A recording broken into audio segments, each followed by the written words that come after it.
Hello, this is Mrs. Bates, and today we're going to be looking at the dictionary, the thesaurus, and the glossary. As we look at these, we're going to see whether they're in print or electronic form, how we use them to help us determine and clarify the meanings, syllabication, pronunciation, synonyms, and parts of speech of words. Dictionary. Everyone has seen the dictionary. The dictionary is a book or optical disc. It can be a mobile device or online lexical resource that contains a selection of the words of a language, giving information about their meanings, pronunciations, etymologies, inflected forms, derived forms, etc., expressed in either the same or another language, lexicon, or glossary. Now here on this page you see dictionary.com, the Cambridge Dictionary online, and the Google Dictionary. Not all forms of the dictionary are in print, which means book form. So here are just 3 of many different dictionaries that are available online, but not all of them will be free. Now, a lot of times whenever we talk about the denotative meaning of a word, when we talk about denotation, we're talking about the word's definition, and that is referring to the literal meaning of a word, or what we call the dictionary definition. Now, many of you, whenever you think about using a dictionary, it really doesn't bother you. Dictionary today, no big deal, much like our sunny little dictionary at the top. A lot of others, when you think about dictionary, you hear that word, oh, you don't want to be in this room, your whole day has just been ruined, it might as well be raining outside, I don't even want to do this. Guys, even Homer Simpson uses a dictionary. There are times whenever a guy's just got to learn something new or make sure that he understands or she understands exactly what is being discussed or talked about. A dictionary gives you the following information about a word. First, how do you spell the word? Then the pronunciation, the part of speech of the word, different meanings that the word has, as well as synonyms, same meanings, and antonyms, opposite meanings, a sentence or expression with the word used correctly, and the word origin, which we call etymology. Guide words. Guide words are 2 words that you will find usually at the top of the page. Sometimes you'll find them at the bottom of the page. They're usually there at the top, but if you don't see them, please look at the bottom just in case. Now, these 2 words, the word on the left and the word on the right, are there to help you know what words kind of fall in the middle between these words. So the word on the left is the first word on the page. That is your first guide word. And the word on the right is the last word on the page. That is your second guide word on the top. Now let's take a closer look at entry words. Now all the words explained on the page are called entry words. So all of those bold-faced words over to the right, those are the entry word. They're at the beginning of the definition.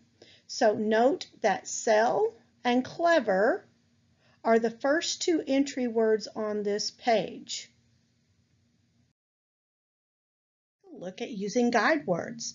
We've talked about what they are and that any word on the page has to fall between the first guide word, which is the first word on the page, which here is message, and the last guide word, which is the last word on the page, which is monkey.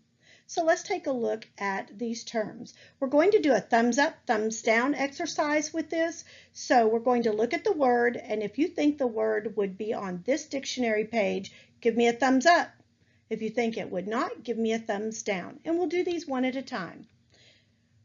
First word is microscope. Let's look at how it's spelled. Let's look at our guide words. Thumbs up, it's on the page. Thumbs down, it is not. And good job, microscope does fall between message and monkey. Our next word is multiply. Let's take a look at that word. Take a look at our guide words. Thumbs up, thumbs down. That word is not there. Okay, let's take a look at midst. Midst. Thumbs up, thumbs down. Good job. Thumbs up it is on our page. Metaphor. Look at our guide words. Thumbs up, thumbs down. Yes, metaphor would be on this page. Module. Thumbs up, thumbs down. Good job. Module does fall between our guide words. Meadow. Let's take a look at the letters in the word. Thumbs up, thumbs down. And you are correct. Meadow would not be on this page because MEA comes before MES. And MES is the first word on the page, is message. So if MEA is before that, it cannot be on this page. You guys did an amazing job. Take a look at an entry from the dictionary. Let's look at the first slide, which deals with the spelling of the entry word. The first bit of information in boldface is the spelling of murder. You probably already know the spelling of murder, but if you didn't, you could find it by pronouncing the syllables in the word carefully and then looking it up in the dictionary. Syllabication. The second bit of information, also in boldface, is the syllabication of murder. A dot separates the syllables. Murder, 2 syllables. Pronunciation. The third bit of information is the pronunciation of murder. You probably already know how to pronounce murder, but if you didn't, the information here would serve as your guide. You would just go up there and look in the parentheses to see how to pronounce murder. Principal parts of irregular verbs.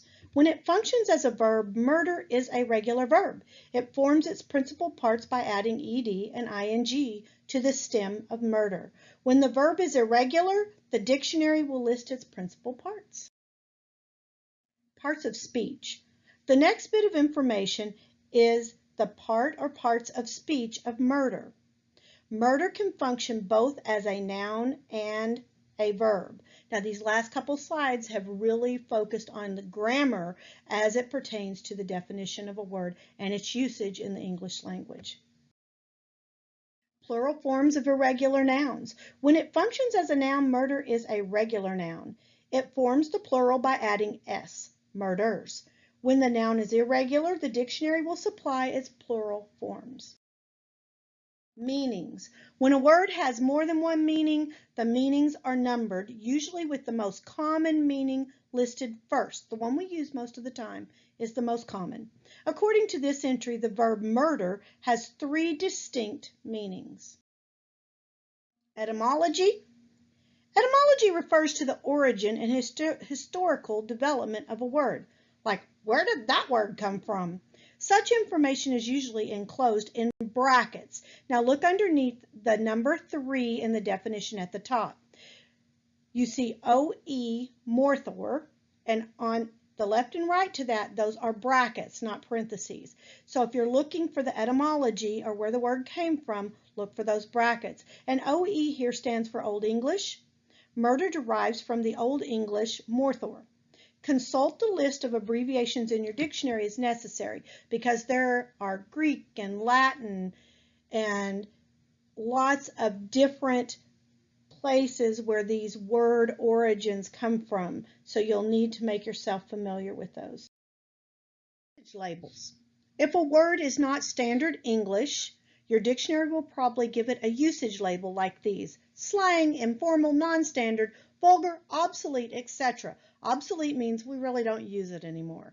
This entry provides one slang meaning for murder, and if you look by number 3, it says slang, which means to defeat decisively, and like, I murdered you on the basketball court today, man.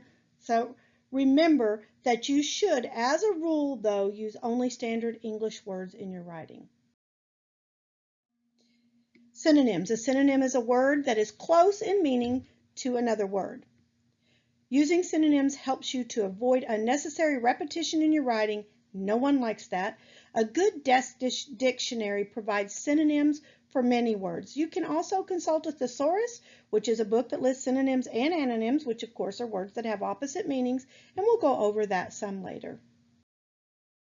So, what is a glossary? Where is it found?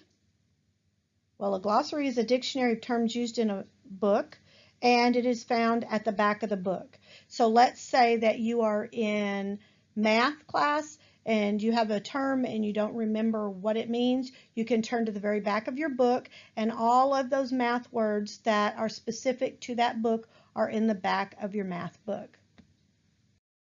Here we have a copy of 2 pages from a geography glossary.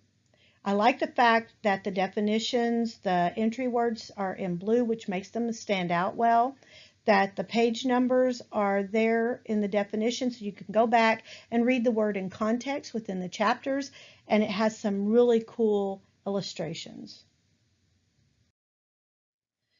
So what do you call a dinosaur with an extensive vocabulary? Why, a thesaurus, of course.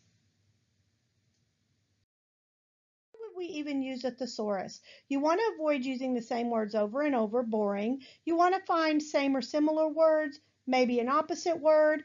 Hey, maybe even just to learn a new word. Go figure. But the biggest thing is to make your writing more interesting or exciting, whether you're using it to help you write something today in class, in college, or in the workplace later. Whatever you write, the person reading it needs to find it interesting or exciting. So it's always a good idea to have a thesaurus around. Here is a copy of an online resource, thesaurus.com, but remember, they're not all free. Here on the left side of the page is a copy from a thesaurus of an entry for the word nice. It gives you all the different ways the word can be used, and it shows you everything that I told you would find in a thesaurus entry. What I've asked you to do on the right side of the page is to rewrite the sentences that are at the top that have the word nice underlined. I want you to go over to the left, and I want you to find the better word. When you have finished rewriting those sentences, answer the questions at the bottom, and then be ready to discuss your answers.